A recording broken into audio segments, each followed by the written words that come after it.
خاوتي غوتا تصبح عليكم bonjour tout le monde أهلا وسهلا مرحبا بكم يا جماعة الخير j'espère que vous allez bien Zulflaoun salam alaikum j'espère que vous allez bien. Je pense que vous êtes tous sous le choc de l'affaire Amira Boulaoui naturellement. Je pense que depuis ces dernières 48 heures, les rebondissements majeurs qui ont ébranlé un petit peu l'actualité algérienne, tunisienne et française à la fois, c'est devenu un dossier extrêmement grave, l'affaire Amira Boulaoui, qui, avec l'attitude du régime algérien, une attitude totalement étonnante, irrationnelle et déraisonnable. شفنا البارح les autorités algériennes, enfin la présidence algérienne qui a convoqué, qui a rappelé l'ambassadeur d'Algérie ici en France.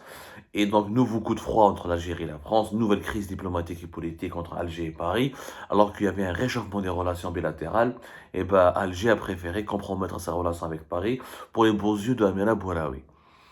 Wallah, on a analysé plusieurs aspects hier, plusieurs axes de ce problème, de ce dossier. En 48 heures, c'est devenu une affaire d'État, une simple militante, gynécologue, journaliste, animatrice chez Radio M, dans une web radio, est devenue apparemment, pour les autorités algériennes, un individu tellement dangereux qui pourrait déstabiliser le pays.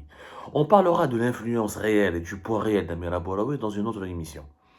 Mais j'aimerais bien que vous nous analysiez ensemble la dérive exceptionnelle des autorités algériennes dans leur communication à propos de cette crise, dans leurs protestations formulées à l'encontre des autorités françaises et pour dénoncer leurs interventions en faveur de Amira Bouraoui en lui permettant d'être rapatrié vers la France depuis le territoire tunisien. Je dis bien depuis le territoire tunisien, que les communications, les annonces officielles, les propos tenus par la diplomatie algérienne ou là par la présidence algérienne, en tout cas les propos tenus par les autorités algériennes, et bien nous avons l'impression que la Tunisie a été annexée par l'Algérie, que la Tunisie souveraine n'existe plus. Et qui le communiqué officiel, la note officielle qui a été transmise par le ministère algérien des Affaires étrangères aux autorités françaises, le ministère français des Affaires étrangères, nous avons réellement l'impression que l'Algérie affirme être le tuteur, la tutrice de la Tunisie, que la Tunisie n'a plus aucune souveraineté. Et là, j'aimerais bien savoir si la Tunisie est devenue une wilaya algérienne, il faut qu'on nous le dise. Qu'on nous le dise, comme ça, qu'on le valide, tous les 51 wilayas d'Algérie, كيما أدرار وسوق هراس ومعنا بالي شوية سوف ندخلوها معنا وخلاص. يعني احنا همنا ما كفيناش نزيدو ندخلو معنا 10 millions de Tunisiens. En tout cas, le vocabulaire employé par les autorités algériennes, l'attitude des autorités algériennes démontre que la Tunisie, on peut dire que c'est un vassal, ce n'est plus un vassal, c'est une wilaya algérienne, ça fait partie du territoire algérien, la preuve. C'est une annexe, voilà, une annexe de l'État algérien. Où j'ai le communiqué, la note officielle qui a été transformée, la note officielle qui a été transmise, pardonnez-moi, je commence à perdre mon latin parce que cette affaire, elle est rocambolesque. C'est du jamais vu dans l'histoire de l'Algérie. Jamais l'État algérien m'a une tempête politique et médiatique et diplomatique pour une femme qui est âgée de 46 ans et dont l'influence, elle est vraiment minime. Et on en reparlera plus tard. Mais allez, je reviens étape par étape, je te fais tous les tenants et aboutissants de cette affaire. Où je trouve la note officielle de le ministère algérien des Affaires étrangères. L'Algérie condamne fermement la violation de la souveraineté nationale par des personnels diplomatiques, consulaires et de sécurité relevant de l'État français, qui ont participé à une opération clandestine et légale d'exfiltration d'une ressortissante algérienne dont la présence physique sur le territoire national est prescrite par la justice algérienne. On parle, c'est la note officielle. Je vous dis le texte de la note officielle, le texte a été reproduit fidèlement et textuellement par la PS, l'agence de presse gouvernementale de l'État algérien, qui parle de violation de la souveraineté nationale par des personnels diplomatiques, consulaires et de sécurité relevant de l'État français.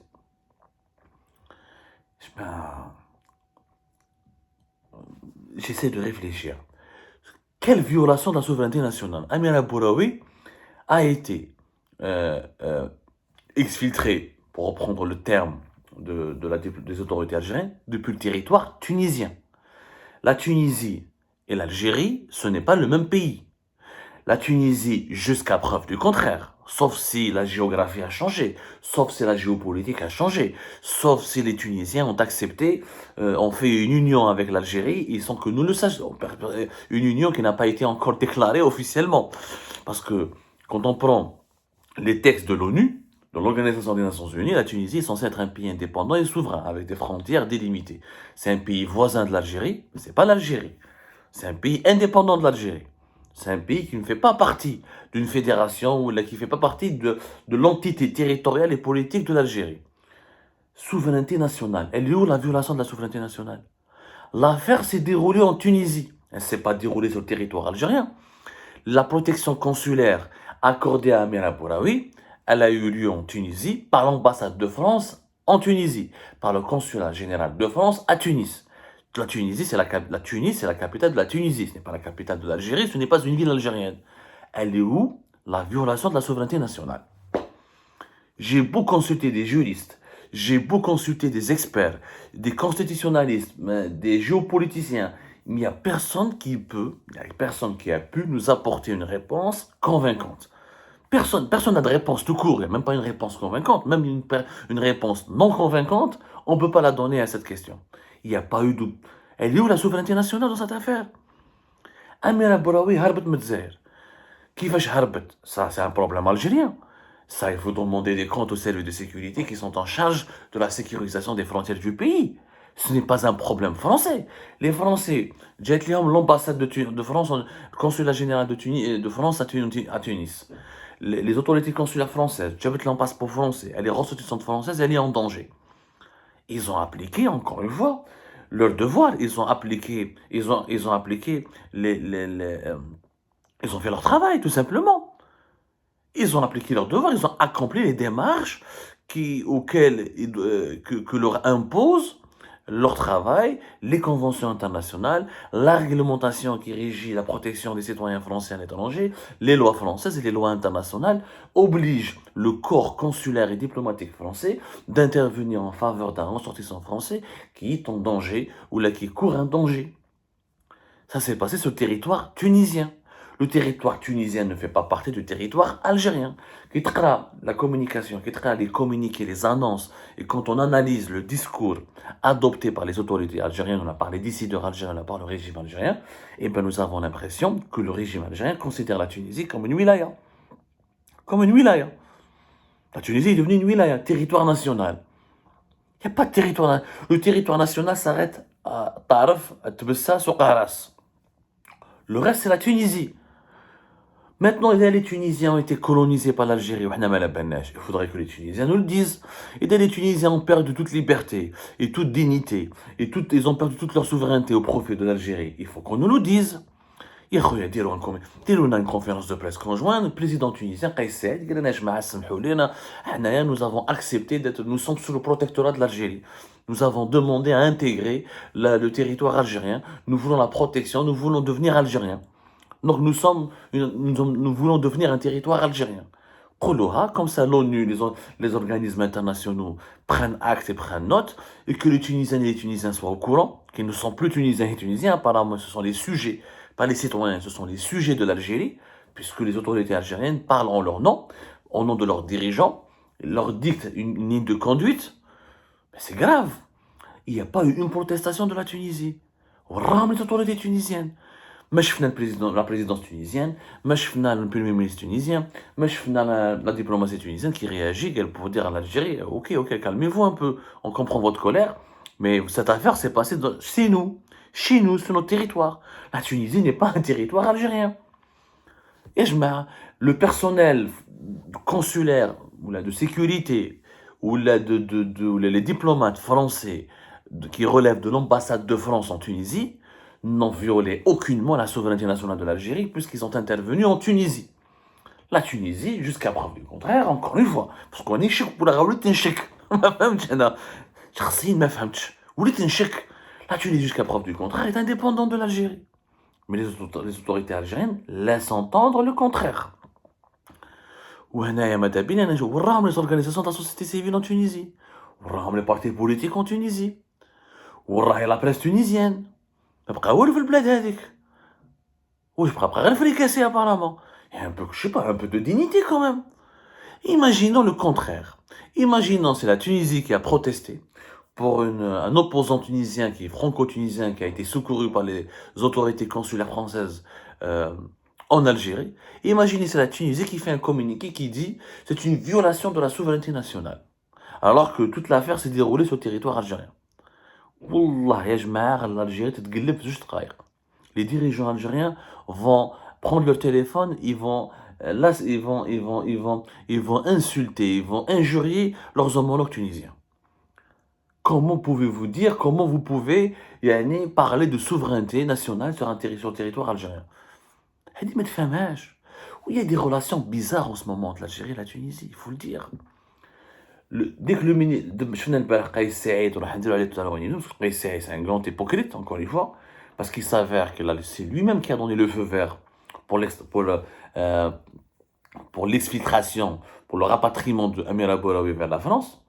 Et le journal Le Monde l'a confirmé. On en reparlera de ça tout à l'heure. Il a donc limogé son ministre des Affaires étrangères, Othman Hadak Gerandi, Mskin. Il a été remplacé par Nabil Ammar. Nabil Ammar, le premier coup de téléphone qu'il a eu, ce n'est pas avec un ami tunisien, pas avec un collègue tunisien, pas avec un collègue dans notre...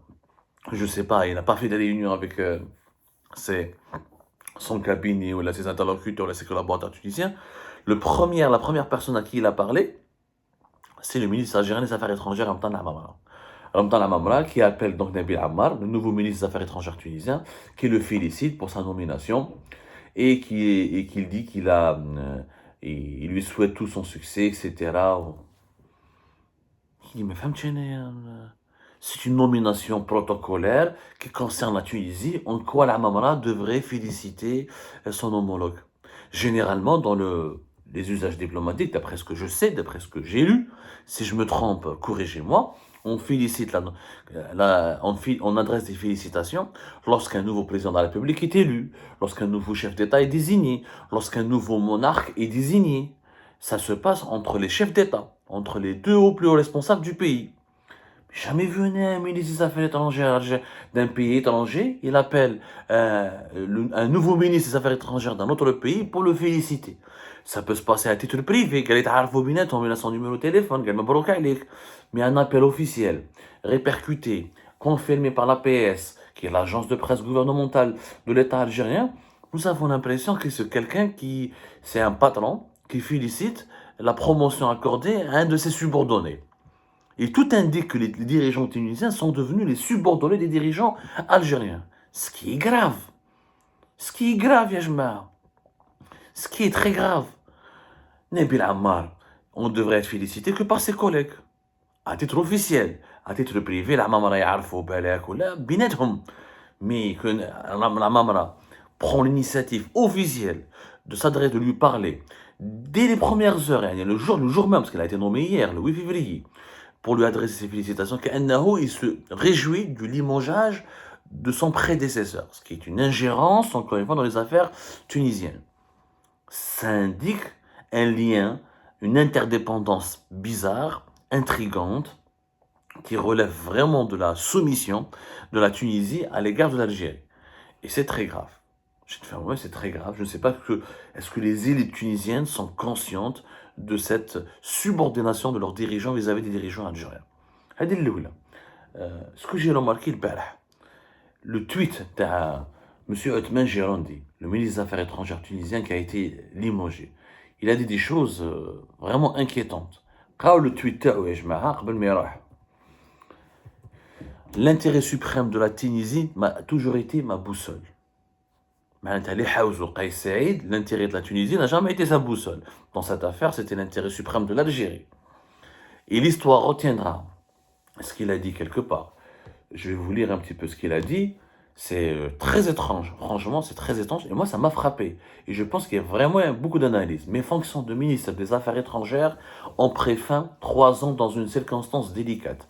Ma seule boussole était l'intérêt suprême de l'Algérie. Où que je sois, je resterai au service de ce pays.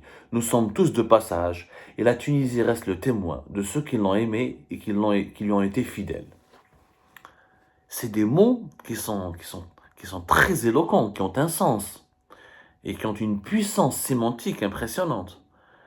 La Tunisie reste le témoin de ceux qui lui ont été fidèles et qui l'ont aimé. Ma boussole, c'est l'intérêt suprême de la Tunisie. C'est des messages et des informations qu'il révèle sur le président tunisien. Qais Saïd est un pantin. du régime algérien. L'affaire Amir Bouraoui, il a privilégié les intérêts de l'Algérie au détriment des intérêts de la Tunisie. La preuve, il a limogé son ministre, il a voulu s'excuser auprès des Algériens, il veut calmer la colère des Algériens pour des motifs qui sont invalides. La Tunisie n'aurait jamais pu, n'avait ni le droit, ni la prérogative, ni rien, ni la possibilité de prendre en otage et de séquestrer de force une ressortissante qui a la nationalité française. Aucun État voyou n'aurait pu le faire. Et la Tunisie a besoin de la France. La France est un partenaire important pour la Tunisie. Des aides économiques, des investissements. Donc, ma femme, pour les beaux yeux des Algériens de Abdelmajid Tebboune et de Chengueleha, Kais Saïed est prêt à compromettre sa relation avec la France. C'est très grave. Cela signifie que Kais Saïed, il lui reste qu'un seul. Finalement, le président tunisien, il ne lui reste qu'une seule chose à faire. Faire un discours à son peuple et dire, Yajma'a, nous venons d'intégrer la République démocratique et populaire algérienne.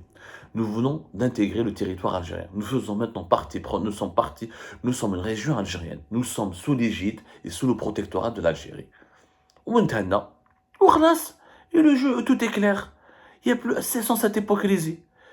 Comme ça, là, on va mieux comprendre pourquoi les autorités algériennes considèrent de facto le territoire tunisien comme une partie du territoire national algérien.